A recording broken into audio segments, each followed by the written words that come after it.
Currently, a war is raging in Israel, and here is the photo that tells you everything you need to know about the history and the future of this conflict.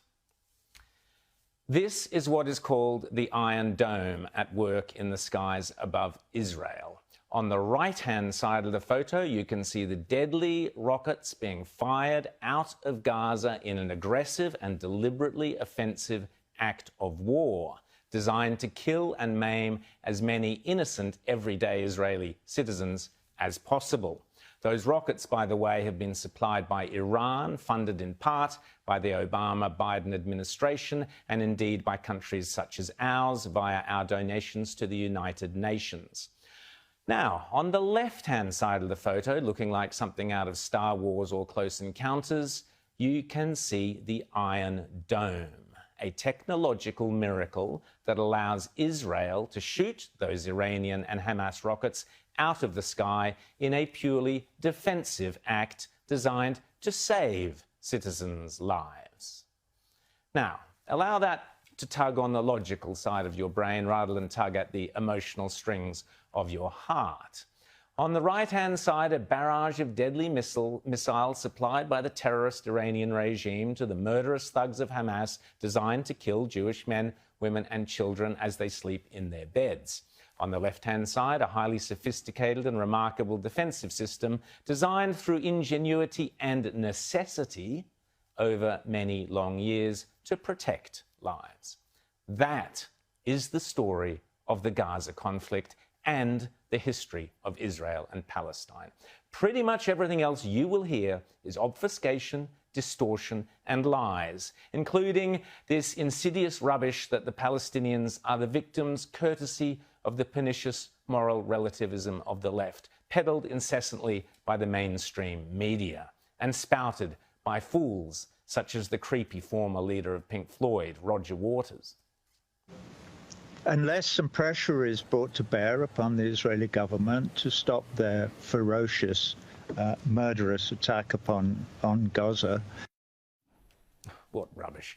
Of course, this disgraceful performance by Adam Bolton on Sky News in London, interviewing the Israeli ambassador, Tzipi Hotovely, takes the United Nations, its duty to say that Hamas is committing a double war crimes. Right. One war crime is they're shooting from civilian areas, and the other one they're shooting to civilians. So they're committing double war crimes. As you well know, the United Nations has repeatedly said that the settlements are illegal in international law and should cease, and those are continuing. But they need to condemn terror organization, which is recognized by Britain and by the United States, that is now shooting into civilian population. All I'm saying is it's a bit rich to say the United Nations should do something when Israel is ignoring what the United Nations has said in the context of settlements. Can I ask you something? What would you do if Britain was under a fire? What would you do if London was under fire and rockets were thrown on your house? What would you do?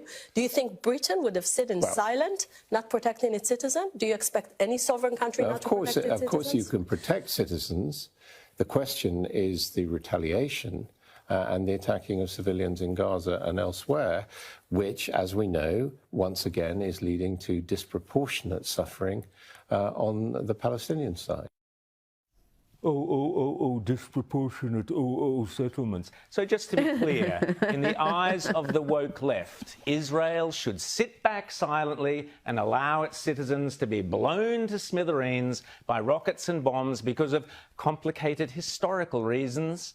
There are some disputed Jewish settlements out in Judea and Samaria on land that, by the way, for over 3,500 years has been the home of the Jews. That's your lefty logic. Oh, and if Hamas fires thousands of deadly rockets into the suburbs of Tel Aviv, if imams call for Israeli Muslims to rush out and buy cheap 5-shekel knives to slit the throats of their Jewish neighbours alongside whom they have lived peacefully for decades, as they have done, if synagogues are burnt to the ground, oh, that's all hunky-dory. But it is disproportionate. What a vile word, disproportionate of Israel to defend its people. How dare the Israeli government stop Jews being killed? Well, may Adam Bolton hang his head in shame. But it got even worse. The two-state solution cannot be possible so long as the settlement program continues and the claiming of East Jerusalem, can it? Look at Gaza. Hamas is shooting from Gaza. No settlements in Gaza, as you know, because Israel withdrew in 2005. What was the result? More radicals took over, and they're shooting rockets on the heart of Israel. They're shooting rockets on Tel Aviv. Do you think Tel Aviv is a settlement? So, apparently in the eyes of the left, the fact that Gaza was given to the Palestinians as their own independent, self-governing land, and they've since it was given to them, they've repeatedly used that generous gift simply to attack Israel. That is proof that Israel is doing something wrong. This is lefty lunacy on steroids with deadly consequences. But what sparked this latest conflict? Put simply, the Iranians are taking advantage of the weak Biden administration, testing it, and at the same time, a power struggle is being played out between those deadly foes, Hamas, Palestinian Jihad, and the Palestinian authorities, following Abbas cancelling elections in the West Bank because everybody knew he was finished and Hamas would win. That's the fuel, but the spark was provided, as both Donald Trump and Mike Pompeo have pointed out, by the Biden administration's antipathy towards Israel, which I spoke about here on Outsiders only the other day, including denigrating Trump's brilliant Abraham Accords, which saw a plethora of peace treaties between Israel and Arab states such as Saudi Arabia. Under Trump, you had peace in the Middle East. Yes, under Trump, you had peace in the Middle East. Under Biden and Harris, you have war, as I and others predicted. But back to Bolton, merely mouthpiece of the left. Asking you about Israel, is Mr. Netanyahu exploiting this political crisis? As we know, he's only the acting prime minister because of inconclusive elections. He's worried about losing office because of possible prosecutions he might face, and that whipping up a security situation or allowing a very dangerous security situation to take place may be simply a cynical way of saving himself. All political leaders in Israel today want Israel to respond to Hamas aggression and to Hamas attacks on Israeli civilians, because this is what every country would have done. Not in the way that is going on. No, in a way. Actually, some people say we're being too gentle. Some people say we're being too gentle.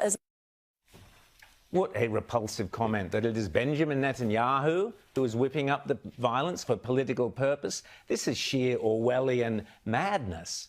Meanwhile, I happen to agree with Ambassador Hotovelli. I think Israel is far too gentle, only because it's been so browbeaten by its own lovies and cowards and moral relativists and leftists in the UN and elsewhere. No other country would be so generous to those who wish to annihilate them. In my opinion, Israel should do, and I suspect will do, what any other sensible nation would do: take back Gaza and wipe out Hamas. Forget the endless hand-wringing and the frankly anti-Semitic Israel bashing and Jew hatred that permeates our mainstream media, the ABC, Labour, the Greens and the left. The story of the last 70 years of Israel is summed up in this one photo: a small, technologically advanced democracy constantly having to defend itself from vicious assault sponsored by the Arab regimes and Islamist fanatics that surround it, encouraged and funded by globalist bodies like the United Nations and the European Union and the neo-Marxists of the West. Time and time again, Israeli leaders have offered land and peace to the Palestinians and have been viciously knocked back at every turn. Even when they have defended themselves from the invading Arab armies, Israel has then handed back the land that it needed to take to defend itself. Foolishly, in my opinion. I wouldn't have.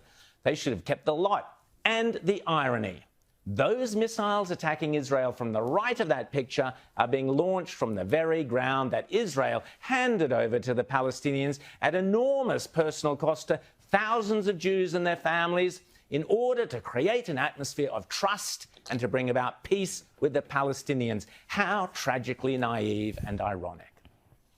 As Ted Cruz pointed out this week, we are on the verge of a shooting war in the Middle East, thanks to the policies of the American left led by Joe Biden.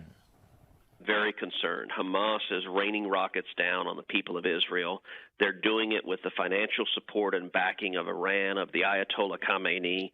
And this is the result of foreign policy mistakes, enormous blunders by Joe Biden and Kamala Harris.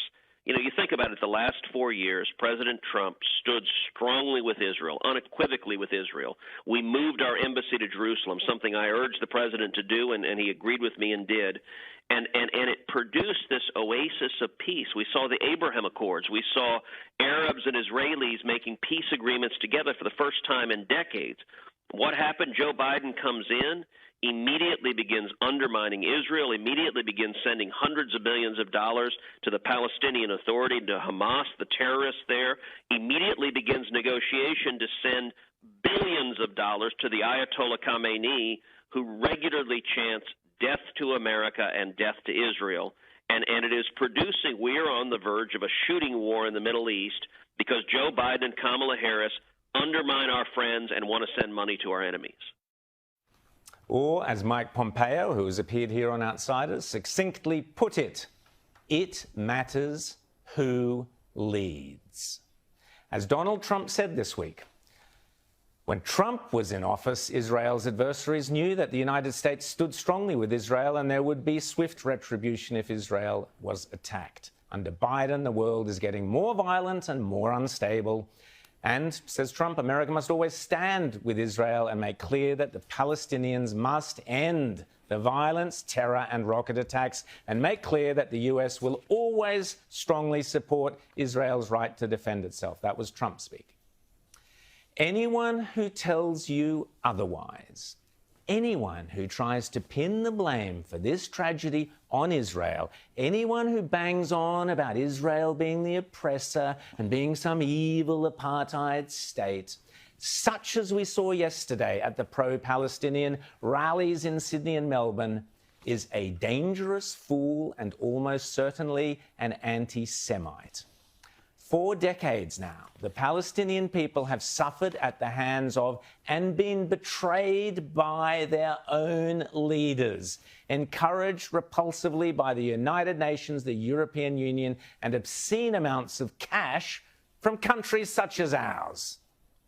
The Palestinian people themselves have been mercilessly exploited for decades by a succession of Arab dictators, murderous Islamists, and fanatical terror groups who have never lifted a finger to seek genuine peace. In fact, quite the opposite. The Biden administration is desperate to create a Palestinian state, no matter who runs it. But how can Israel ever agree to a two-state solution with people who have sworn in their charter to wipe them off the face of the earth? What's worse, Hamas, who are in a sick competition with the Palestinian Authority to see who can kill more Jews, were no doubt emboldened by those hardcore leftists around the West, including, disgracefully, our own Labour Party, who only a couple of weeks ago loudly proclaimed that the next Australian Labour government will unconditionally recognise a Palestinian state. Unconditionally. Well, we can now see what unconditionally looks like. This, in part, is your Palestinian state, Labour. You helped embolden it. I hope you sleep better in your beds at night than the children cowering under the covers in Lod and Sderot.